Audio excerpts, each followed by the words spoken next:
On today's Community Wednesday, we're doing a 3-in-1 special, rating subscriber builds, Warzone signs, and Warzone tips.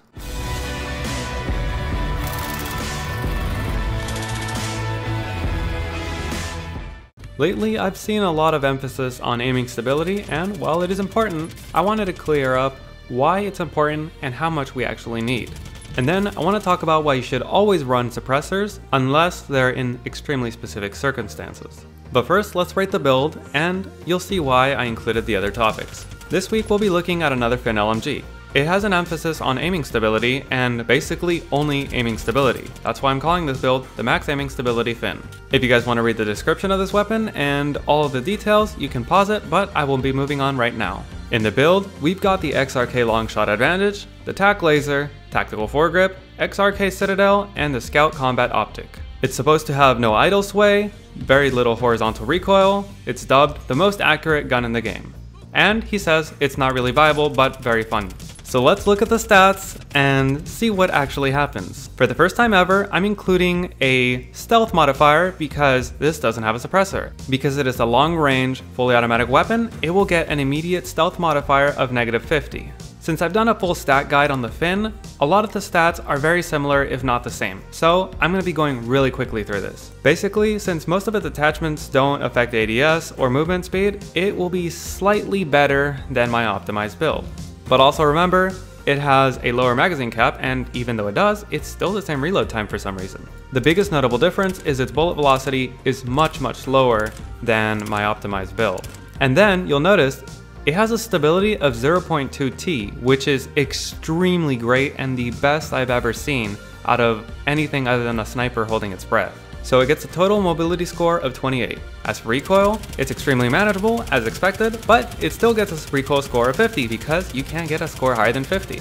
And for damage, it gets the same score at 32.5, which is okay, and remember you're going to be wanting to get those headshots and upper torso shots. So its final score is 60.5, which is the lowest score I've ever given to a weapon. So thanks to that stealth modifier, it gets dropped really hard. So this makes it the first weapon I've ever given a category 5 rating, which means do not touch this gun if you care at all about your KD. So let's compare the mobility stats really quickly between the Max Stability Fin and the Fin. The Max Stability Fin is highlighted in blue, and you can see that even though it does have some improvements, and especially an improvement in stability, it still gets a lower score because it is not that well rounded. And for damage, they're pretty much the same because the Max Stability Fin takes a few milliseconds longer to hit the target. The biggest issue with this build is its lack of a suppressor, specifically a monolithic suppressor. For a long range build, you need to increase your bullet velocity, because what's the point of having a long range build with great aiming stability if you can't hit your targets past 200 meters? And then, when you're literally a lit up red dot, all the enemy has to do is find you, snipe you, one shot, you're done. You also call everyone on the map to come after you. So it's just painting a gigantic target on yourself. But we'll talk about that later when we get into suppressors. But let's talk about the reason we're all here, and that is the recoil. So let's get into the more Warzone science part of this video, and that is how much does stability affect your recoil? There's a reason that my stat chart maxes out at 1.5T. You can get a better score, but in my opinion, unless it's a semi-auto or sniper rifle, there's no reason to ever get anywhere closer to 0. Just a reminder, a stability of 2.5T is equivalent to a head's hitbox at 20 meters, and that's why we try to get 1.5T so that we can be more on target at longer ranges, although we're not going to be necessarily aiming directly for the head. So remember, we're talking about one of the weapons that already has perfect recoil in my opinion. So here is once again the Max Stability Fin firing at 75 rounds.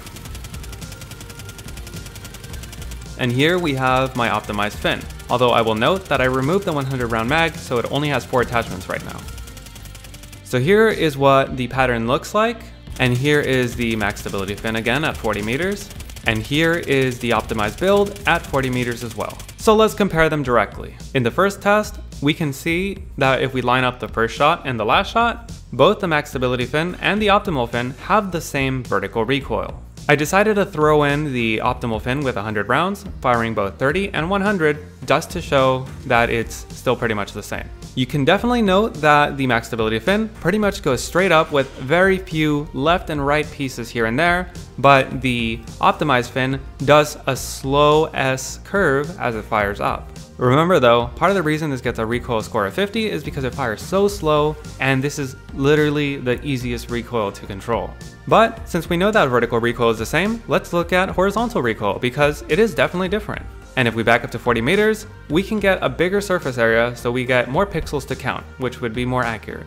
So the recoil plot of the max stability fin is 79 pixels wide and 1034 pixels high. And the optimal fin's recoil path is 96 pixels wide and 1029 pixels high. You see that it has a horizontal improvement of 16 to 20%, and it has no vertical recoil improvement, which is expected. And you may be thinking, wow, 20% recoil reduction horizontally, that's pretty good, right? Well, yes, but not really. You may have noticed that there was a third recoil plot on the far left, and that was my optimized build with the 100 round magazine swapped out for the Commando foregrip. It does have a stability of 1T, but more importantly, recoil stabilization, which does reduce side-to-side bounce. And it shows because it gets a recoil 69 pixels wide and 1033 pixels high. This is a 26 to 30% horizontal improvement, but it comes with most of the upsides of my optimized build. But even then, it still only gets a recoil score of 50. So you can see, even though it does have maximum aiming stability, it doesn't help that much with recoil as much as you would think.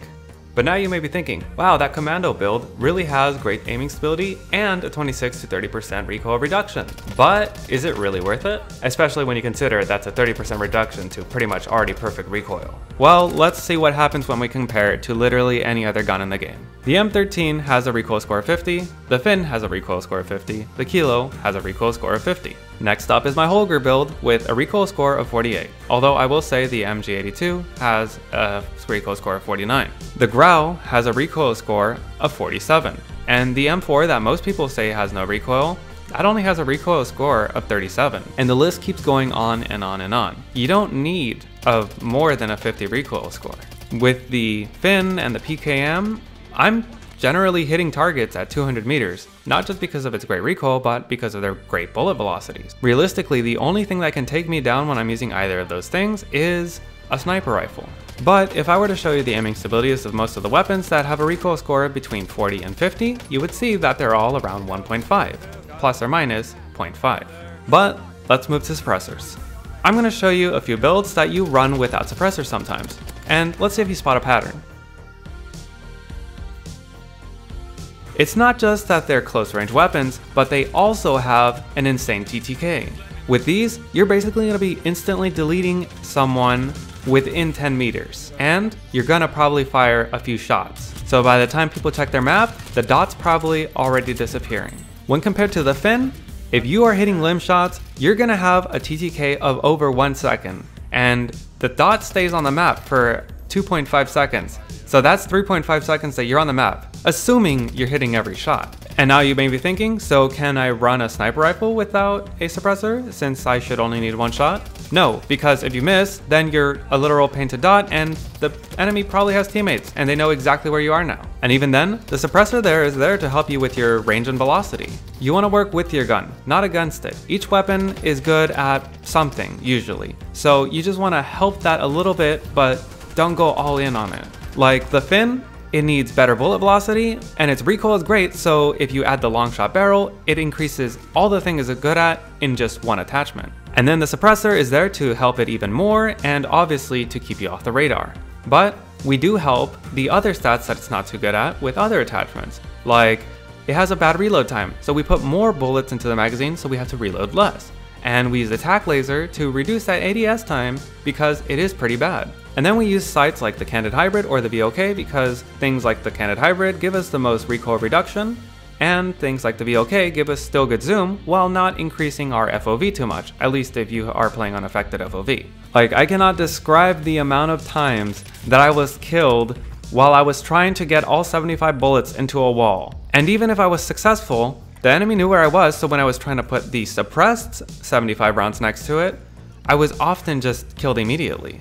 I made this stat guide because I strongly believe that every weapon in this game can be built a certain way to make it viable in certain situations. Even if it gets a class 4 rating, that means it's very niche, and it can still be used in certain areas. So I hope that this video explained everything well, and that it helps anyone who is trying to get their niche build to make it a little bit more viable. And I hope that it cleared up any questions about how much aiming stability is needed and how necessary suppressors were. So if you want me to rate your builds or cover any part of the game, let me know on here or on Instagram, and you may see it on the next Community Wednesday. But that's the video. If you enjoyed it or it's helped you in any way, let me know by leaving a like. If you got any questions or comments, leave them down in the comment section down below. And if you want to make sure that you never miss another video, be sure to subscribe.